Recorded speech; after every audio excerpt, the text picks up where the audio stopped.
Patuloy na nagbibigay serbisyo, pag-asa at saya. GMA Regional TV, kapuso ng bawat Pilipino.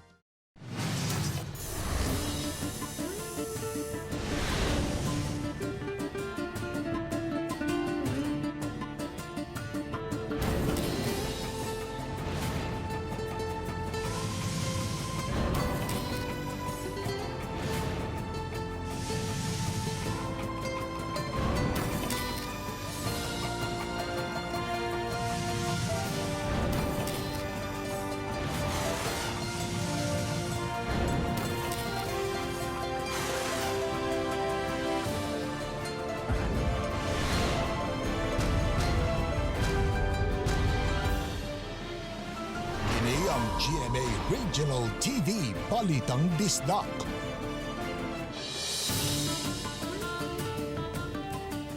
Mayong hapon na kining inyong GMA Regional TV Balitang Bisdak, ang bugtong kasaligan, kasandigan o kadangpan sa mga Bisaya. Ako si Bambi Dalsal. Nga maghatod sa labing dako og mga nagunang balita nga may danon sa Central ug Eastern Visayas ug live sa GMA Complex dinhi sa Dakman sa Sugbo. Ako si Alan Domingo. Beneficiary sa SAP sa Marigondon, Lapu-Lapu City, nagbati sa kataas sa linya ug nakaanak yun. Katapusang adlaw sa pagpanghatag sa SAP Cash Aid sa Mandaue City, gidagsa gihapon. Pipilangan ni Agi sa Cebu South Coastal Road, checkpoint, gipapahuway una kay temperatura puros ni Saka. Mga COVID-19 positive sa sitio Zapatera, Barangay Luz nga nasa isolation facility, wa pa ma-swab test pagbalik. 5 kasakop sa pamilya sa usa ka social worker giingong nakabenepisyo sa SAP. Magsuon nga niabuso sa 83 anyos nga puhan. Inahan sa duha, mao mismo ang nikuha sa video. Ang duha ka Pinoy nga sakop sa Interpol Command sa Hong Kong sa ilang version sa We are the world, we are the children.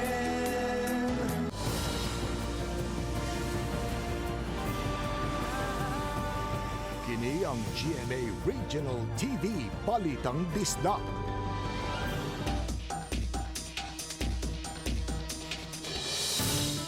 bahala ganun ay gipamati o mag-anto sa paglinya, makubra lang ang Social Amelioration Program kung SAP pa. Diayo sa SAP beneficiary sa Barangay Marigondon sa siyudad sa Lapu-Lapu ang nagbati samtang naglinya.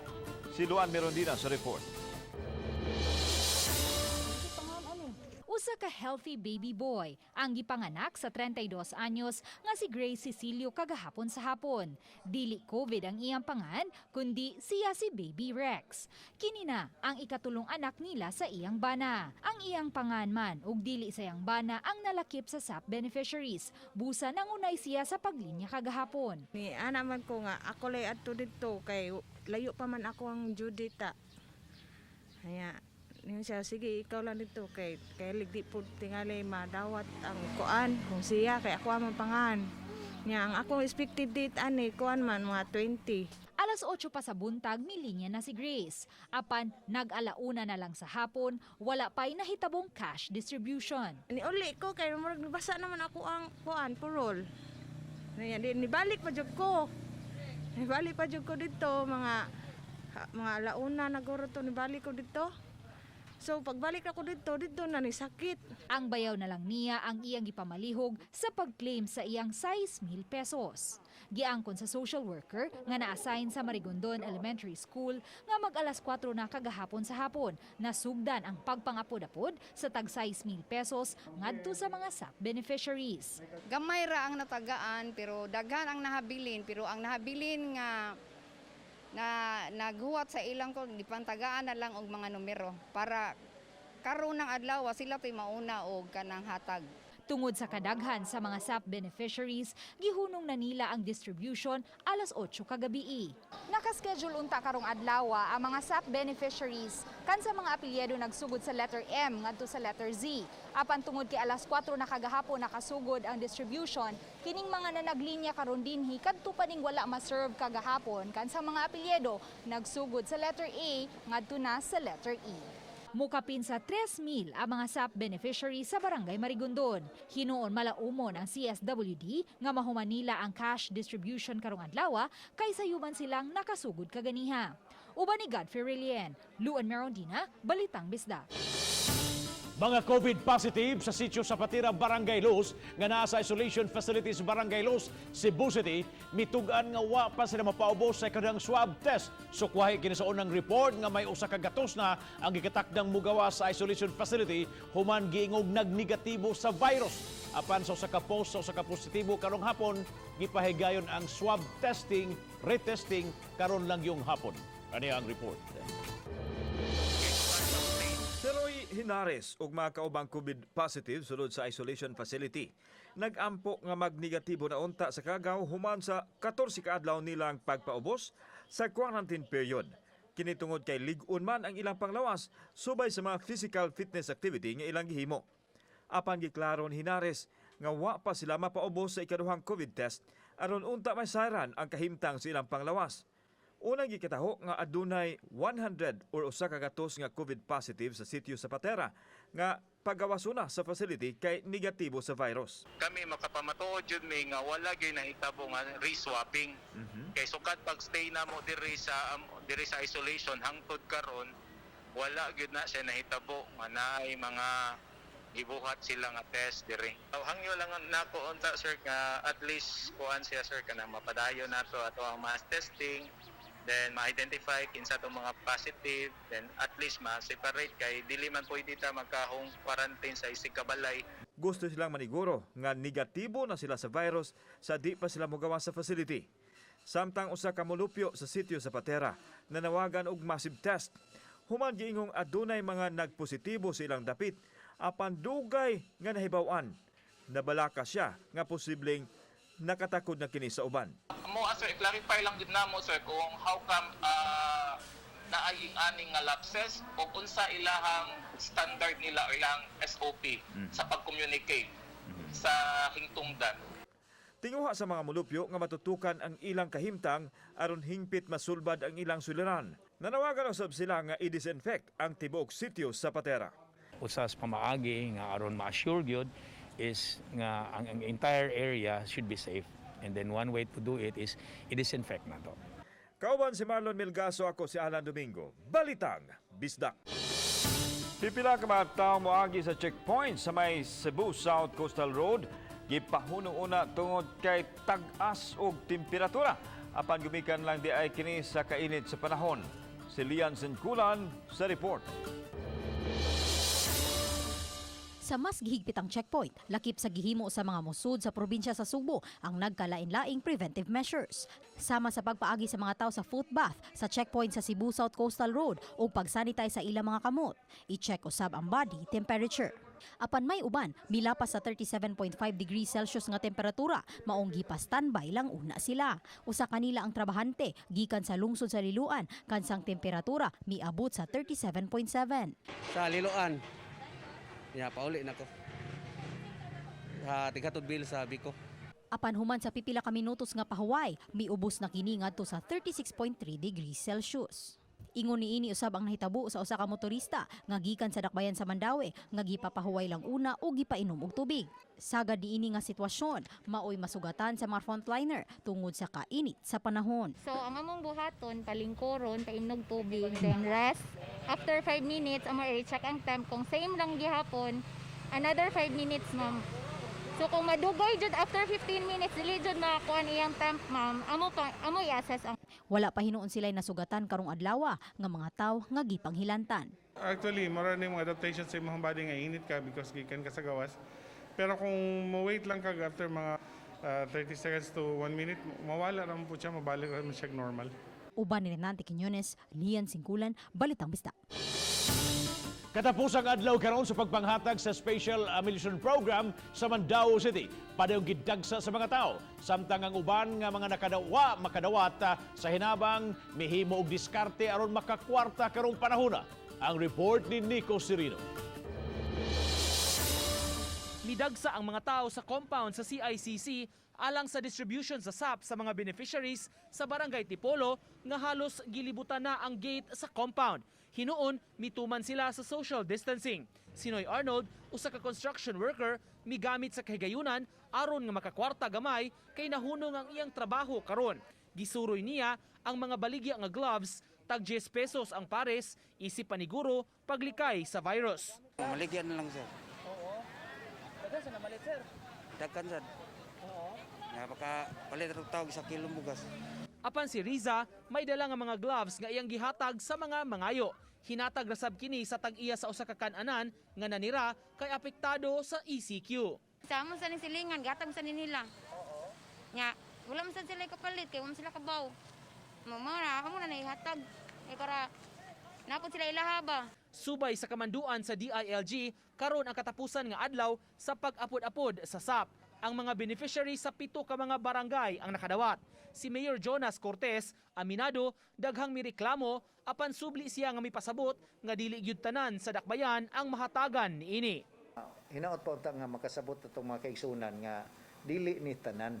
In fact, we were expecting 116,000 households. Out of the 80, nanaog ta sa mga 55, no? Dons? Unya, sa 55 karon, mga 37,000 ang kuan, ang mahatagan. Uban ni June Solon, Nico Sereno, Balitang Bisdak. Mga opisyal og mulupyo sa Barangay Tisa, Dakbayan sa Sugbo, may paubos sa rapid mass testing. Samtang gilauman nga maigo gyud ang target matag barangay nga mapaubos sa COVID test isip kabahin sa program Balik Buhay. Ania ang report. Buntag pa lang, miabot na sa usa ka katos ka mga tao ang napaubos sa rapid test. Kaduha ka adlaw karon sa rapid massive test diri sa Dakbayan sa Sugbo, diin karong adlaw mo ni siya ang sa barangay Tisa. Diin mga mulupyo uban ang mga barangay officials ug mga city councilors sa bagatang bahin sa Dakbayan ang kinatang mapabos sa naasoy nga testing. Gamit ang mga PPE, mainampingong gikuhaan og dugo ang mga tao sa mga health workers. Usa sa nagpakuha si Police Master Sergeant Norman Palomo, kinsa mipadayag nga mas maayong masayra niya ang iyang kahimtang ilabi na nga usa-usab siya ka frontliner. Na-post mo gud akong name sa sa Tisa Daily Bulletin. And then maayo sa ni siya sa isip frontliner sa PNP nga naingani kay kami mo gud mi deploy ag kami sa mga barangay. Kapin sa 900 ang target sa barangay Tisa nga mopaubos sa rapid test. Matod sa kapitan, tinguha nilang musunod ang mga mulupyo sa lagda nga gipatuman sa kagamhanan. Ang Tisa wala pay kaso sa COVID. Apan wa sila mukumpiyansa sanglit ang mga kasikbit nga barangay sama sa Nabangon at dunay daghang kaso sa COVID-19. Daghan yung dili. Hesitant, it's because malagi na may one reason is mahadlok sila if ever nga ma-positive sila, mauwaw kuno ilang pamilya. Oo. Pero atali gi-explainan gyud namo sila unsay purpose aning kini atong gibuhat karon. Ang tanan, well, it goes without saying kay we have to set example, no? Nga this is the right thing to do. Samtang malaumon ang mga opisyal sa Dakbayan sa Sugbo nga makuha nila ang 10% nga target matag barangay. Kinibisan pa nga 195 lang ang nagpa-test gikan unta sa 2,000 nga target sa tulo ka mga barangay kagahapon. Gipasabot ni Konsehal Raymond Garcia nga ang program Balik Buhay mahinungdanon kayo isip pag-andam gikan sa Enhanced Community Quarantine ngadto na sa General Community Quarantine. So I'm pretty confident nga we can reach our target. However, ang katong 10 days basig ma-extend nato gamay just to be able to accommodate the number of days nga maigo ginato ang 10%. Kauban si Marlon Milgaso, ako si Alan Domingo. Balitang Bisdak.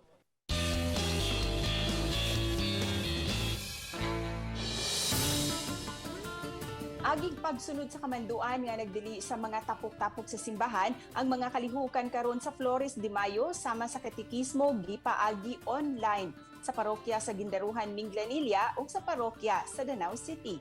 Atong sayran sa report ni Femery Dumabo.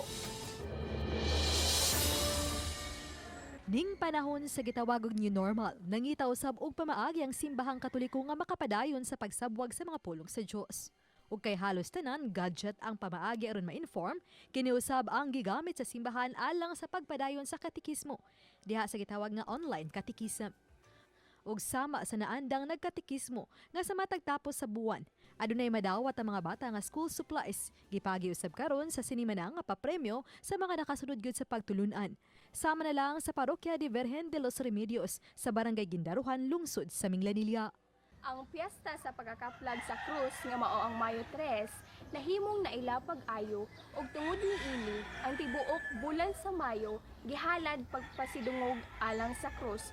How do we reach out to people in this time, in this extraordinary time? Whether, how do we define the normal now? We do not know. Pinaagi niining reaching out online, it could be one of their choices. And ang nindot ani is mo lagi na, it could be a learning for the younger kids, the kids, refresher po sa mga ginikanan. Matag simana adunay modaog og 1,000 ka pesos, 700, 500, 300 pesos ug 200 pesos. Doing our devotion to Our Lady, which will bring us closer to our Lord. This is Mariology to Christology, and at the same time, it also uplifts the spirit of the people. Ato aning desire ba? Susama usab nga programa ang gihimo sa Santo Tomas de Villanueva Parish sa Danau City. Sa online catechism, dili lang mga bata ang malipay apan mga ginikanan usab. Miabag ang mga youth volunteer sa parokya aron mahatagan og katumanan ang kipasugdahang online catechism. With these kind of activities, makapadayon tao share sa good news ni God, makapadayon tao exercise sa ato ang faith even if it means through online. Uban ni Cleofer Lumayag, ako si Femery Dumabok, Balitang Bisdak. Usa ka social worker sa barangay Basak, Dakbayan sa Lapu-Lapu, ipaimbestigar ni Lapu-Lapu City Mayor Junard Ahong Chan. Human gireklamong 5 niya ka mga kabanay ang nalakip sa listahan sa SAP beneficiaries. Si Luan Mirondina adunay live update. May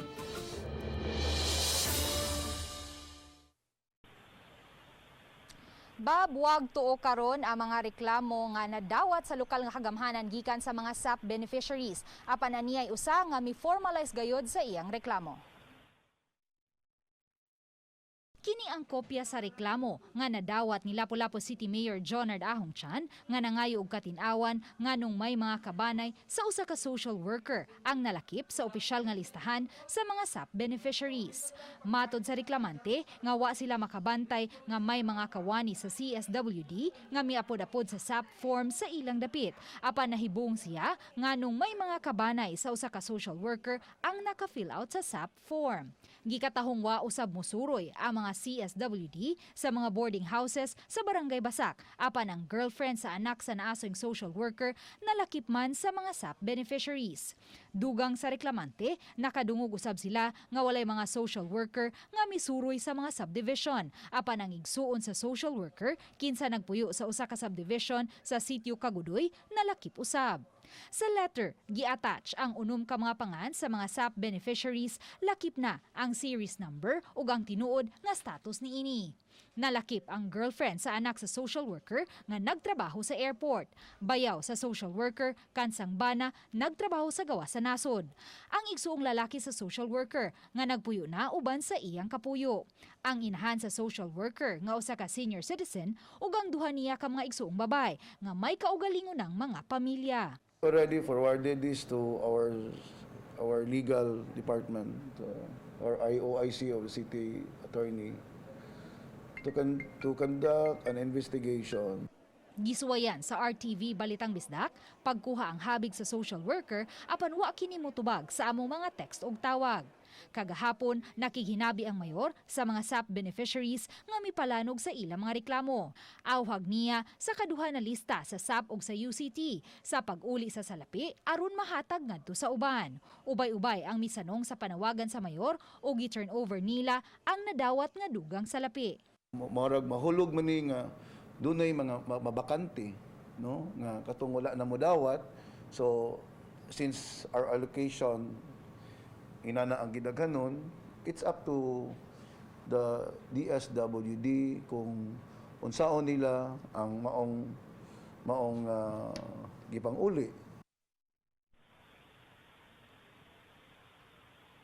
Bob, kung basihan ang apelyido sa mga kabanay sa social worker, karong adlawa ang schedule nga dawato nila ang 6,000 pesos isip mga SAP beneficiaries. Apan sa pagkakutlo ning balita, Bob, nagpadayon pa ang cash distribution busa dili pa nato ma-verify kung ila bagayong gidayon pagdawat ang 6,000 pesos tungod kay kaganihang buntag. Gitawagan naman sa staff ni Mayor John Ahong Chan ang naasoyng social worker ug gipahibaw na siya kabahin sa reklamo bato kaniya. Bob? Thank you so much sa Luan Mirondina sa imong live report. Sa Mandawi City, halos katunga ra sa target ang nakuhaan og blood sample sa unang adlaw sa mass testing gahapon. Nanawagan ang syudad sa kooperasyon sa mga tao aron mahimo kini.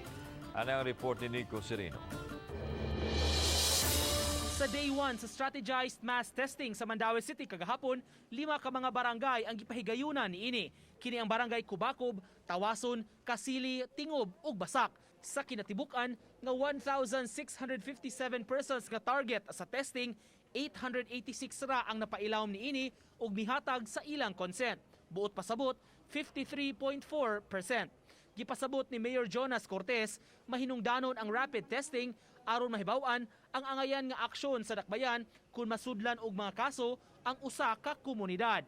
In aid lang ni sa PCR nga para sa yon di man mahimo nga PCR na lang tanan kay labi ang mahalag yun, pero og data driven ang imong kuan, magkuan mangutag mapping sa atong 27 barangays. Wala pa'y resulta sa mass testing o gipaabot pa sa mga opisyales.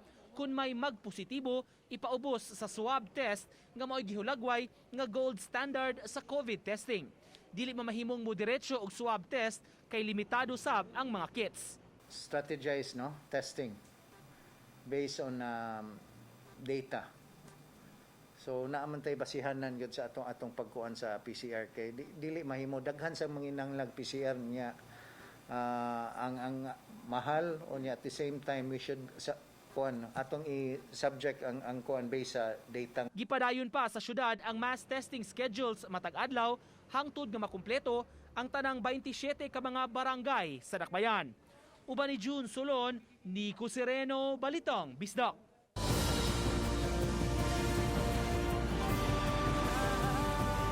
Kini ang GMA Regional TV Balitang Bisdak.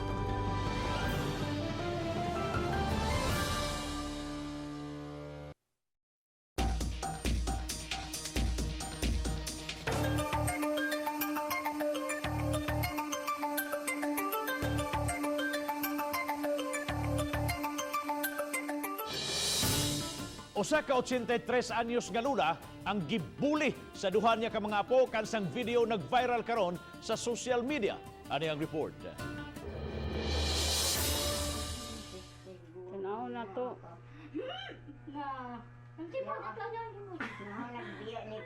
I-viral ko ni bay, viral ko ni. Ako ni kuan sa Facebook.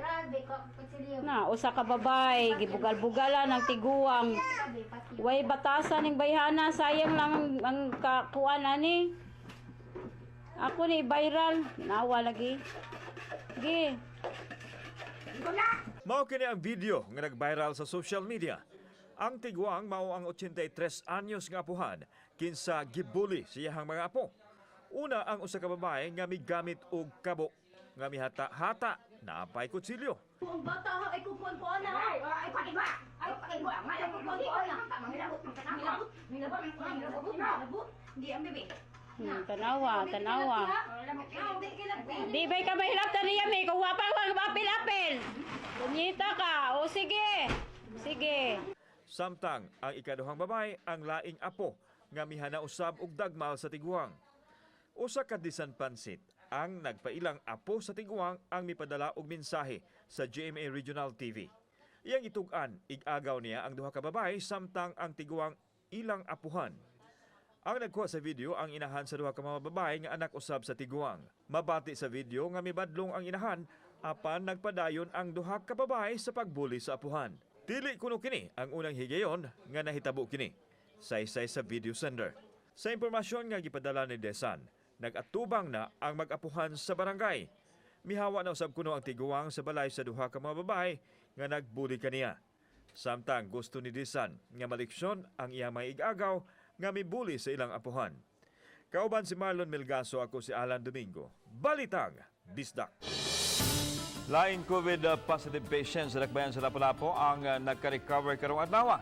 Ganyan buntag gihatod sa mga sakop sa crisis management team ang 77 anyos nga si Antonio Tampiok sa Panimay nini sa sitio Tungdon, Barangay Basak. Aron pagdasig kaniya may giandam nga mga tarpaulin nga nag-abi-abi kaniya pagbalik silang Panimay. Ang Lapu-Lapu City may 42 na ka mga COVID-positive patient og siya na ang ika-unsing pasyenteng naka-recover. Samtang karong adlaw, tulog ka mga pamilya sa mga COVID-positive patients sa Barangay Luok, Purok Bombshell, Pabag ug Sunrise Place Agos ang mitapos sa ika-15 ka adlaw nga mandatory home quarantine. Pulo sila himsog ang panglawas. Good news sa mga senior citizens sa Dakbayan, Sugbo. Dili lang duha kundi tulo ka buwan nga financial assistance ang iyong madawat na sa sunod semana. Ano yung report? Gipahibaw ni Cebu City Mayor Edgardo Labella nga madawat na sa mga senior citizens ang ilang financial assistance sa sunod semana. Gipasabot nini nga gihan-ay lang gyud ang proseso aron masiguro nga luwas ang mga beneficiaries ug ang mga taong mo distribute sa kwarta. Tulo ka buwan ang ihatag sa Dakbayan ngadto sa 82,000 ka mga senior citizens gikan sa Marso, Abril ug Mayo. It is Attorney Castillo whom I tasked to negotiate with Commission on Audit to waive the one. And I think Attorney Castillo is inside the City Hall. You can interview him to get into the nitty-gritty and the details. Okay, madawat na nila? Ha? Madawat na ba? Madawat na nila. Gamay na lang po. Suma ni Attorney Jerome Castillo, ang City Treasurer, nga 90% na ang nahuman nga payroll alang sa rasoing cash assistance. Kung masugda na ang pagpang-apod-apod, mamahimong mahuman nila kinisulod sa 5 ngadto sa 10 ka adlaw. Aron masiguro nga luwas sa COVID contamination, dili na papirmahon ang mga senior citizens.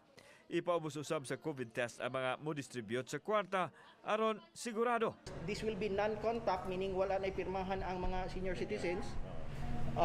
That will help reduce the possibility of infection. Plus, this will be done house to house if the situation would allow. Samtang kato mga senior citizens nga na-lockdown sa probinsya, hatagan o kahigayunan sa city government nga makakubra gihapon inigbalik nila sa syudad basta makapakita og justification. Kauban si Marlon Melgaso, ako si Alan Domingo. Balitang Bisdak.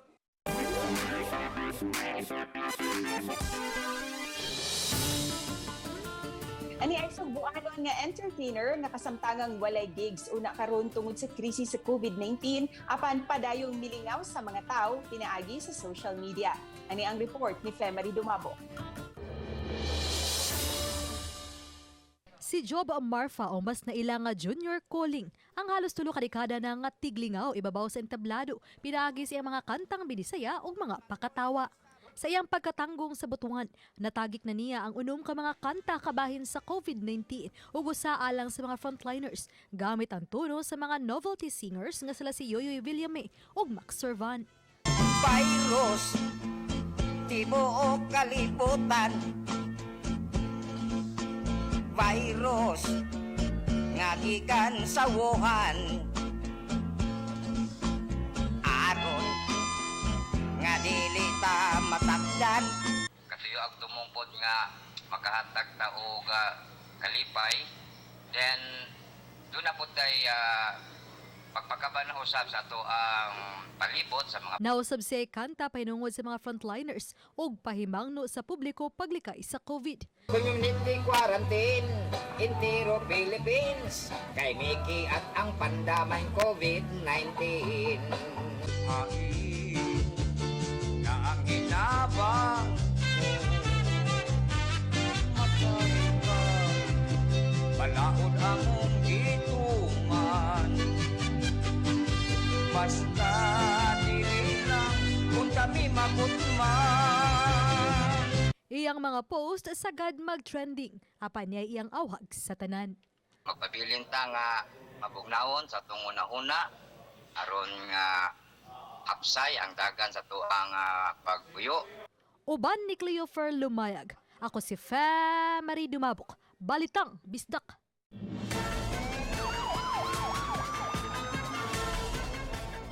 Hostisya ang mga pangpanawagan sa kabanay sa gipatay nga sakop sa media sa silingang lalawigan sa Negros Oriental. Nabugtuan sa kinabuhi ang 48 anyos nga magsisibya o magibanhigan na o gipusil sa National Highway sa Barangay Daro, Dumaguete City. Si Chelo Valiena sa report. Gideklarar nga dead on arrival ang reporter o commentator sa station DYMD Energy FM, si Cornelio Pepino, nga mas nailhang Rex Cornelio, alas 8 sa mayaging gabi. Sa pasiunang investigasyon, ang biktima uban sa iyang asawa sakay sa ilang motorsiklo, mupauli na unta sa ilang Pinoyanan. Giingong may riding in tandem nga nagsunod-sunod kanila. Sa pag-abot sa highway, gipusil ang biktima sa iyang nga mo'y hinungdan sa iyang pagkalukapa. May kanaog pa ang suspetsado o gitiwasan sa pagpusil ang biktima sa makadaghang higayon dayon sibat. Maayo na lang wala ilakip pagpusil ang asawa sa biktima, hinungdan nga nakasyagit pa og pakitabang. Sa unsaon nato ni pagtanaw ba whole picture work related. Manginaot mi nga ang kamatayon ni Rex Cornelio mao ni siya ang sinugdanan o spark sa kalayo for truth. Nakadawat na og pagpanghulga si Pepino. Gihulagway ang biktima nga kritiko sa mga piniling opisyal sa lalawigan ug sa grabing paghitak sa illegal quarry operation sa Negros Oriental. Samtang giumol na ni Colonel Julian Intoma, Provincial Director sa Negros Oriental Police Office, ang Special Investigation Task Group aron mututok sa pagpusil patay kang Pepino. As of now, wala po kaming identified na persons of interest. Then as to the motive, hindi pa po namin ma-establish kung work related to. Si Pepino usab na sa mga tigbalita sa Negros nga gipatay apan hangtod karon wa pay matumbok nga utok sa krimen. Chelo Valiena, Balitang Bisdak.